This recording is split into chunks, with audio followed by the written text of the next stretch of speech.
Hello everyone. Welcome to the Lightning Ball channel. If you haven't yet subscribed to my channel, please do so and activate the notification bell. Your support fuels my continued efforts. In our previous episode, Yuki used lost entropy to utterly shatter Jahil's soul, eliminating him without a trace of suspense. As the battle shifted to Sarian, with more warriors gathering, the confrontation reached a new phase. Diablo, brimming with inexplicable confidence, challenged Feldway head-on. In this episode, we will witness the duel between Diablo and Feldway. On paper, the difference in their strength was like heaven and earth. What exactly gave Diablo such unwavering confidence? This episode will unveil everything. So, let's get started. Feldway seethed with barely contained fury, yet he knew that if he allowed himself to fall into Diablo's pace, the consequences would be unpredictable. Thus, he did not interrupt Diablo's absurd conversations with the others but instead focused on analyzing him. Feldway momentarily doubted whether Diablo truly intended to challenge him alone, yet he could not detect any hidden traps or reinforcements. Diablo seemed to wholeheartedly believe he could defeat him, which only made Feldway more suspicious of whether the stupid demon was concealing some trump card. But even if he had a trump card, it wouldn't matter. At this point, Feldway's strength was immeasurable. To bring about Veldanava-sama's resurrection, Feldway had claimed the vast majority of his power. The only possible way to defeat him was if the Stampede Milim evolved to her absolute peak, but of course, Feldway would never allow that to happen. Thus, he was invincible. He decided to give Diablo a lesson he wouldn't forget, to make him pay for his arrogance. Feldway sneered at Diablo's ignorance, mocking his audacity to measure himself against a god. Yet Diablo, unshaken, displayed utter arrogance, as if he had never once doubted his own victory, even going so far as to offer Feldway the right to choose his place of death. The two landed on the battlefield, with Feldway wielding his mythical-grade weapon, Arc, while Diablo revealed his scissors. Diablo remarked that Feldway's downfall was his habit of underestimating his opponents. This statement struck a nerve, as it was undeniably true. Feldway had never gone all out against a weaker opponent, simply because his pride forbade him from exerting his full strength against them. Or rather, to put it plainly, Feldway didn't even want to dirty his hands by killing the weak. Feldway, growing irritated, retorted that Diablo was no different from him. But Diablo smirked and declared that the difference between them was fundamental. While they both appeared to hold back, their reasons were entirely different. Diablo merely adjusted his strength to match his opponent, purely to savor the thrill of a technical battle. To crush an enemy within their own comfort zone was the greatest form of humiliation. That was why Diablo, in truth, was the one with the most twisted personality. However, Diablo's statement ended up angering someone else, Zelario. The ever-serious Zelario, upon hearing Diablo's words, sternly demanded to know if Diablo had held back during their battle. Feldway, too, was intrigued by the question, for at this moment, Diablo's total energy reserves were only a third of Zelario's and less than 1/20th of Feldway's. At first, Diablo dodged the question, but after Zelario pressed him repeatedly, he finally admitted that he had indeed fought Zelario with his full strength. Zelario's emotions became complicated. On the one hand, it meant that Diablo had truly respected him as an opponent, but on the other, if Diablo was telling the truth, then even if he and Zelario joined forces, they still wouldn't stand a chance against Feldway. What was even more perplexing was that Diablo, instead of hesitating, appeared increasingly excited, insisting on fighting alone with absolute confidence. It was unfathomable why he was so eager to throw his life away. Feldway, observing the scene, decisively ended the chatter. He swung Arc, which had been charging power all this time, unleashing a devastating burst of energy. The sheer force, beyond what anyone had imagined, shot out like a beam that could pierce from a planet's surface straight into outer space, instantly shattering Diablo's scissors and slicing his entire left arm off at the root. The surrounding warriors were utterly stunned, not only by the terrifying display of Feldway's power, which had only been the tip of the iceberg so far, but also by Diablo's resilience. Unexpectedly, Diablo's injury was merely limited to this extent. Feldway's smile was chilling, confident that this single blow would bring everything to an end, yet Diablo had managed to react. Diablo, amused, admitted that he hadn't expected Feldway to be able to destroy his scissors. Feldway, with an air of superiority, responded that although Diablo's scissors were also a mythical-grade weapon, it was utterly incomparable to his arc, for arc was one of the 7 Genesis-level artifacts personally forged by Veldonava himself. This was the first mention of Genesis-level weapons in TenSura, and the 7 weapons were arc, wielded by Feldway, Deva, which belonged to Rudra, Azura, held by Milim, World, possessed by Gi, Origin Blood, which belonged to Twilight, with the remaining 2 belonging to Ramaris and Lucia. The reason there were 7 weapons was that Veldonava had originally crafted them for the 7 angels of Origin. However, among them, only Feldway had mastered his weapon. Thus, Veldonava disguised the remaining 6 as mythical-grade weapons and entrusted them to those with potential, or close allies. If a wielder did not earn the weapon's recognition and master it fully, it would function as nothing more than a typical mythical-grade weapon. Furthermore, due to their immense power, they could even backfire on their users. Feldway was convinced that aside from himself, no one could truly wield a Genesis-level weapon properly. Thus, Arc, unleashed at its full potential, could not be matched by any other Genesis-level weapon. Feldway had already set his sights on reclaiming the rest. On a side note, Azura originally belonged to Veldonava, but in his weakened state, he could no longer wield the weapon and had to entrust it to Gi, who eventually passed it on to Milim. In her stampede status, if Milim were to wield Azura, she would undoubtedly be able to unleash its full potential, a level of destruction beyond imagination. Even with Chloe and Veldora having countless opportunities to adjust their strategy, they would likely still be unable to handle it. Feldway leisurely recounted the story of the Genesis-level weapons, completely unshaken in his confidence of victory. In reality, upon hearing this information, a wave of despair loomed over everyone present. Yuki and the others were left speechless, while Zelario and Elmesia seemed on the verge of surrendering. Only Chloe refused to give in, glaring at Yuki and demanding that he come assist in restraining Milim. But Diablo, too, had not given up. In fact, he seemed completely at ease. Far from feeling despair, he didn't even show a hint of crisis awareness. His reaction was so unexpected that even Feldway found it baffling. Diablo, smiling, commented that having a disadvantage in weapon performance was actually ideal, as it made things more interesting. He then added that it had been a long time since he had fought at full strength. Casting aside all reservations, Diablo fully unleashed his power, explaining that in the labyrinth, even if he lost, it wouldn't matter much, so he had never felt any tension.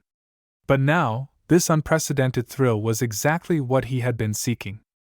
Feldway could not comprehend Diablo's madness and, without further hesitation, launched a direct attack. This strike, faster than thought, contained enough force to cleave a celestial body in 2, capable of slicing Diablo cleanly in half before reducing him to dust, a truly nightmarish slash. The ground trembled violently, dust billowed into the air, and even the atmosphere seemed to ignite, filling the surroundings with the acrid scent of imminent death. However, the result left everyone in shock. Diablo had chosen to meet the attack head-on. Feldway's sword arc, a weapon imbued with the radiance of a nebula, collided with Diablo's scissors, which shimmered with iridescent hues. The clash sent shockwaves rippling through the battlefield. Diablo grinned, remarking that since he had handed over Zelenus to Zijin, he was feeling somewhat unsatisfied, and Feldway would make for an excellent test subject. Feldway felt a chill run down his spine. He was unsurprised that Zelenus had attacked the labyrinth. After all, survivors of Zelenus's lineage resided there, and in order to rebuild his race, Zelenus would inevitably take action. Feldway had even cooperated by deploying Vega, Dino, and others to support him. While they were individually weaker, Zelenus was powerful enough to break through Ramras's labyrinth regardless. Feldway had never considered the possibility that there would be any complications. However, Diablo's presence, along with his unsettling words, cast an ominous shadow over the situation.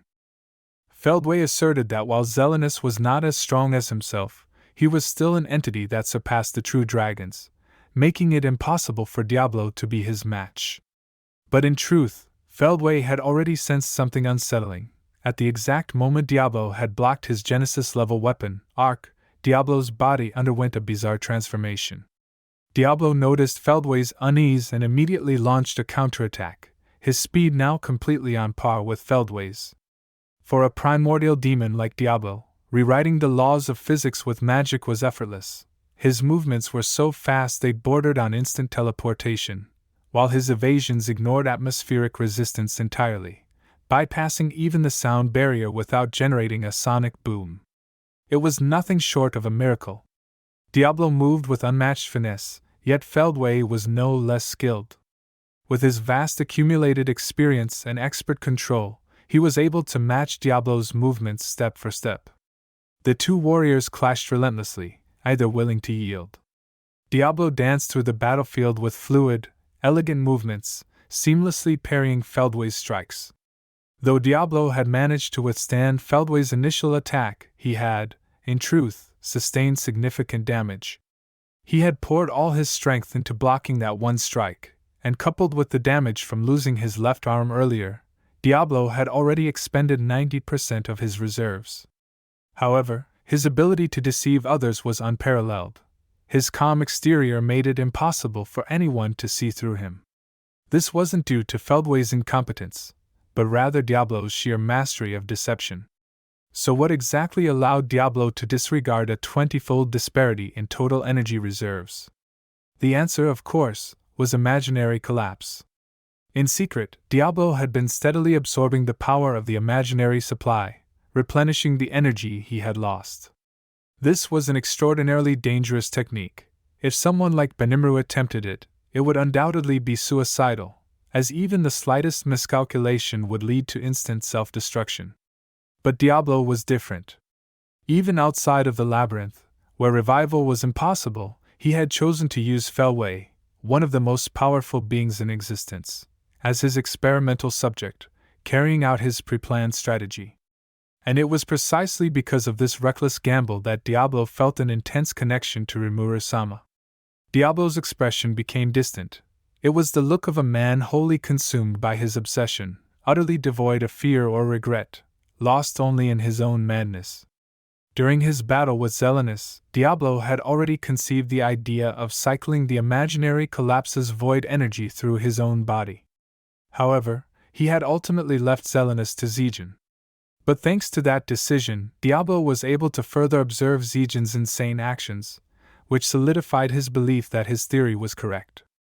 The key factor, of course, was that Zijin's success was only possible due to Rimuru-sama's omnipotent cells. So then, what about Diablo? While Diablo possessed a body granted by Rimuru-sama, it was not one that could withstand the void's power. However, Diablo was a genius. He devised a way to utilize his ultimate skill, Lord of Temptation. But this time, the target of his skill was not his opponent, it was himself. Lord of Temptation would have almost no direct effect on a powerful entity like Feldway. However, Diablo applied his manifested virtual world's absolute authority, Temptation World, onto his own body, rewriting his very essence.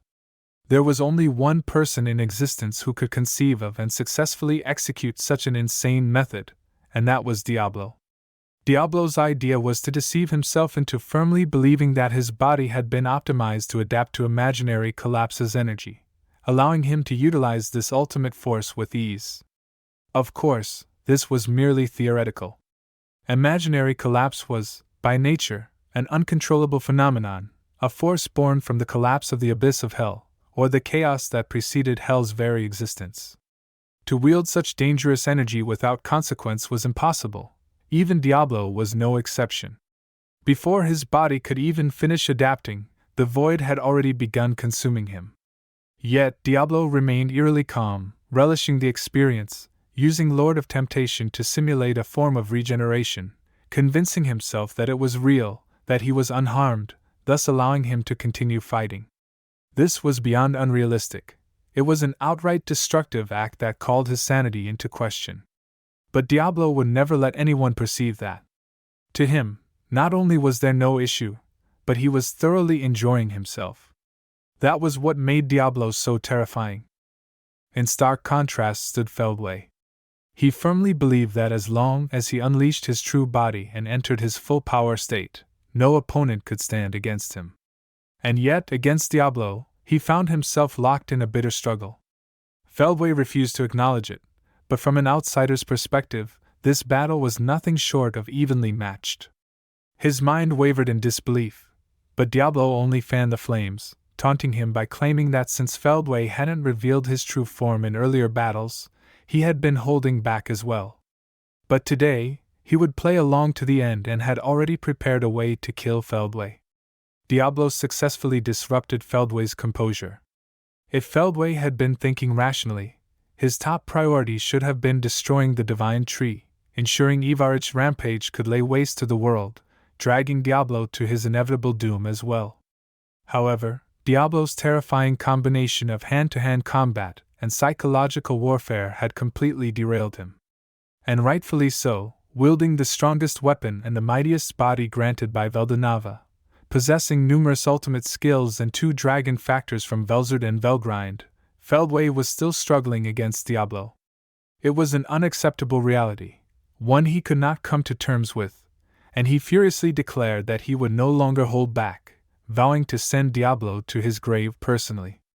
Feldway finally became serious, much to Diablo's delight. But it wasn't because he sought to provoke mistakes, it was purely Diablo's arrogance. He wanted to see his opponent at full power before utterly crushing them, leaving them in complete despair. It was a true display of his villainous nature. With both fighters now fully committed, the battle entered its second phase. Feldway, completely focused, unleashed the full extent of his skills, attempting to drive Diablo into an inescapable corner. Yet Diablo met each assault with effortless grace, matching him strike for strike even as Feldway gave it his all. More than that, Diablo remained annoyingly chatty throughout the battle, boasting that Feldway was the first opponent to push him to such lengths. Feldway gritted his teeth in rage. He had never imagined Diablo was concealing this level of power. Diablo, unwilling to waste the opportunity, looked down on Feldway and smugly remarked that Feldway was still immature, hence why he couldn't wield his true strength properly. The stark contrast between Diablo's sheer joy and Feldway's mounting frustration was impossible to ignore. Feldway had always believed that the power gap between himself and Diablo was akin to that of an adult and an infant, an insurmountable chasm. And yet, they were now evenly matched, an unimaginable disgrace. Feldway was convinced that with the countless skills he had accumulated over the ages, his swordsmanship and martial arts should have instantly overwhelmed Diablo. But reality painted a different picture. Diablo saw through every move, predicting his attacks with pinpoint accuracy, sometimes even exceeding Feldway's own expectations. The reason was simple: Diablo's battle instincts had reached the domain of the gods. Unlike Guy, who carried himself as an absolute powerhouse, Diablo delighted in letting his opponents unleash their full potential, only to surpass them, seeking the ultimate contest of strength and wits. Power, technique, sheer cunning, and of course, trash-talking, these were what made Diablo truly fearsome. In a flash, Diablo's foot grazed Feldway's cheek, sending a few drops of blood flying. Feldway roared in fury, unable to accept that the divine body bestowed upon him by his most treasured and revered Veldanava Sama had been damaged in any way. Diablo, utterly unfazed, merely smirked and commented that the body Rimura's Sama had given him seemed even more refined. That statement was the final straw for Feldway. His rage consumed him, just as Diablo had anticipated. But Diablo was not without concern. He had no way of knowing how long his body could last in a prolonged battle. His obsession with Rimura's Sama had reached a pathological level. He wholeheartedly believed that no matter how recklessly he used his body, it would be fine, as everything was expected of Rimura's Sama. As he continued to provoke Feldway, he recklessly pushed his abilities to their limits, repeatedly activating Temptation World to create an environment that was absolutely favorable to him. Beyond sustaining the void energy within his body through sheer self-induced delusion, Diablo was also using Temptation World to counter Feldway's ultimate skills.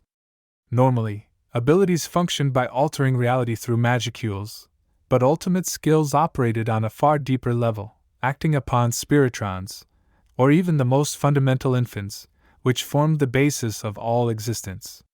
Diablo's method was to manipulate the smallest of these particles, infants, a process that, in a sense, was akin to divine dominion. Within Temptation World, Diablo successfully disrupted infants, sealing away Feldway's ultimate skills. Although most of Feldway's ultimate authority was still concentrated on controlling Melim, the fact that all his other ultimate skills had been completely sealed off was an abnormality beyond reason. Yet, this was precisely the terrifying nature of Diablo. He had successfully neutralized Feldway's greatest strengths, forcing the battle into an evenly matched struggle. Of course, Feldway wasn't foolish. Forcing himself to remain calm, he quickly realized Diablo's reckless, borderline suicidal actions. He could see the void energy surging within Diablo's body, even questioning whether Diablo was in his right mind. That void was capable of obliterating the world itself. Feldway could not comprehend Diablo's insanity. But if this uncontrolled force ultimately led to the world's destruction, Feldway would welcome it. However, having battled Diablo for countless years, Feldway understood that Diablo never did anything that would lead to his own defeat. Feldway had no choice but to fully acknowledge Diablo's terrifying strength, as well as his own mistake in underestimating him. Deep down, he realized, he should have killed Diablo long before he had ever encountered Demon Lord Rimuru. Even so, Feldway was far from panicked. He still held his trump card. He knew he had to push Diablo to his absolute limit, and then unleash his full power to eradicate him completely. Thus, the next stage of their battle was about to begin. Now, let's turn our attention to the onlookers. Zelario, who had been silently observing, was utterly stunned. Watching Diablo and Feldway's duel unfold, he was overcome with anxiety, yet forced to accept this terrifying one-on-one confrontation. He had also noticed Diablo's reckless use of void energy, a suicidal gamble. He wanted to stop Diablo from self-destructing, but he knew that intervening rashly would only aid Feldway. Powerless to act, he could only endure his mounting frustration. Sylvia soon sensed the anomaly as well, and Elmesia, too, became aware of the lurking danger. Both of them instinctively recognized that only Rimuru could possibly stop Diablo's reckless actions, but Rimuru was nowhere to be found. Elmesia recalled a past conversation with Rimuru, where they had discussed what to do in the event that Diablo lost control. At the time, Rimuru had assured her that he would personally intervene. Now, all she could do was pray for Rimuru's swift return. Laplace, on the other hand, remained oblivious to the gravity of the situation, attempting to make casual remarks to ease the tension, only to be met with cold indifference from his wife and daughter. Sylvia flatly rejected his concern, while Elmesia's expression remained one of distant reluctance and disappointment toward this sudden father figure. Laplace felt an immense bitterness but still tried to connect with them, ultimately settling for the bare minimum, earning the right to call Elmesia by her name again. Meanwhile, Kigali and Leon demanded more details regarding Diablo's condition and the potential danger he posed. The battle between Diablo and Feldway had already surpassed all conventional logic. They needed to understand what exactly was unfolding, as it was clear that this duel concealed a crisis far greater than what they could perceive. As for Yuki, Chloe had already forcibly conscripted him to help suppress Melim, and thanks to his instant motion ability, he was performing surprisingly well. Kigali and Leon were unwilling to sit idly by as everything spiraled out of control, prompting them to gather as much information as possible. Yet, the conclusion they were given remained the same. If Diablo's void power were to spiral out of control, the world would be doomed, and their only hope was Rimuru's return. Upon hearing this, Laplace, Kigali, and Leon were all left in stunned silence, while Tia remained relaxed, seemingly more amused by the fact that everyone had gathered in one place. Her carefree attitude, as if even the end of the world wasn't worth stressing over, was oddly contagious, lightening the mood just a little. Ultimately, they all came to the same realization: there was nothing they could do at this moment. All they could do was silently pray that Diablo would not falter, and if he did, Then they would simply dump all their grievances onto Rimuru when he returned, blaming the absent demon lord Rimuru for everything, even the destruction of the world itself. Alright, that's all for this video. Some of you might be wondering about a critical question: did Diablo truly fight at full strength when facing Zelario? Honestly, I can't say for sure, but one thing is certain: at that time, Diablo had yet to master time stop, let alone manipulate infants, nor did he have any access to imaginary supply. Now, returning to Diablo's battle, this fight was fundamentally different from his past encounters because this time, he was using his own authority on himself to hypnotize himself. This approach was undeniably a fascinating and innovative method. As for other details, I personally took note of something interesting. Both Ramiris and Lucia possessed their own Genesis-level weapons. This could imply that Ramiris might have a future battle scene, and Lucia's weapon might hint at a deeper connection between Ciel and Lucia. Hopefully, these mysteries will be unraveled in Volume 23. In our next episode, we'll shift perspectives to Velzard and Guy's battlefield, covering the downfall of Twilight Valentine. The next episode promises to be just as thrilling.